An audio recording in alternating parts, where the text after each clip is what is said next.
Every girl had. But every girl hadn't kissed a prince. Oh boy. She squeezed her eyes shut for a second. This was harder than she'd thought. Actually being here in Euronia was much harder than she'd imagined it to be. In her head, this was a job. This was professional. So why was her heart fluttering so much? And why did she want to run back along that yellow driveway? A man was standing at the top of the steps to greet her.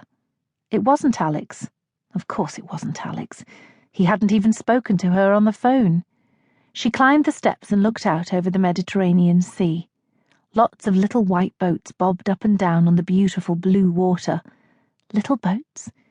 They probably cost more than she would earn in her lifetime. This was a whole other world. But she was here to do a job, not to admire the scenery, no matter how beautiful it was. The sooner she got started, the better. He watched her step from the car. She was picture perfect. Her elegant legs were the first hint of what was to come as her slim figure emerged in a pale green dress that fluttered around her in the strong sea winds. It was an occupational hazard of having a palace on the sea. His mother had always joked that one day a press photographer would get a picture of something they shouldn't. She'd been born before her time and had been taken much too soon. She would have known exactly what to do with Annabelle. He watched as Rufus, his private secretary, bustled around about Ruby. He would probably give her a headache in the first 5 minutes, but his heart was in the right place. Rufus had organised everything once he'd known Ruby would be coming.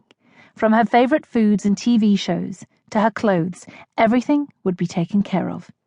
The only thing he'd asked for some input with was where to put her in the palace. Alex hadn't been quite sure, but had finally decided she should be in the West Wing overlooking the sea. The rooms there had always been his mother's favourites. It only took a few moments before his phone rang. "Your Majesty, I'm afraid there's a problem with our guest. Her accommodation is unsuitable. She's requesting rooms next to Princess Annabelle." Rufus was so overwrought he was practically squeaking. "Take her to the library. I'll be along directly." 5 minutes. That was all it had taken for Ruby to cause turmoil in his life. He just hoped this wasn't a decision he'd live to regret. He strode down the stairs and along the corridor towards the library. Rufus was flapping around the doorway. He wasn't used to people not going along with his plans. "Where is she?" Alex looked around the empty room. "She went upstairs to Princess Annabelle's quarters. She knows Annabelle isn't there, but she said she wanted to make herself familiar with the place." Rufus cringed. The whole thing was probably giving him palpitations. It didn't take much these days. Alex waved his hand. "Leave this to me." He didn't need Rufus getting overexcited. What on earth was Ruby doing? She'd barely put her feet across the front door. He bit his lip as he climbed the stairs at a rapid pace. She wasn't used to things like this. Maybe he should try and exercise a little patience. Ruby wasn't used to royal palaces and protocols. She was here because he'd asked her to be. She might have a job to do, but she was also his guest. He reached Annabelle's rooms quickly. The door was open wide, giving a clear view of the palace gardens and the sea. Ruby was sitting on one of the window seats, but she wasn't admiring the view. One of Annabelle's stuffed toys was in her hands. It was a koala left by the Australian ambassador after his last visit. Ruby was looking around the room carefully. He stood behind her, looking at her outline, seeing every curve of her body. It sent a rush of blood around his own body.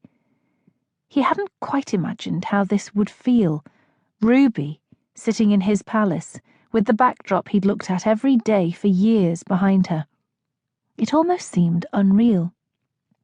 "Ruby, what are you doing in here?" She sighed and turned to face him. The first thing that struck him was her big brown eyes. So dark, so deep, so inviting. He really needed to get a hold of himself. "There are rooms right next door to Annabelle's. It would be best if I stayed there."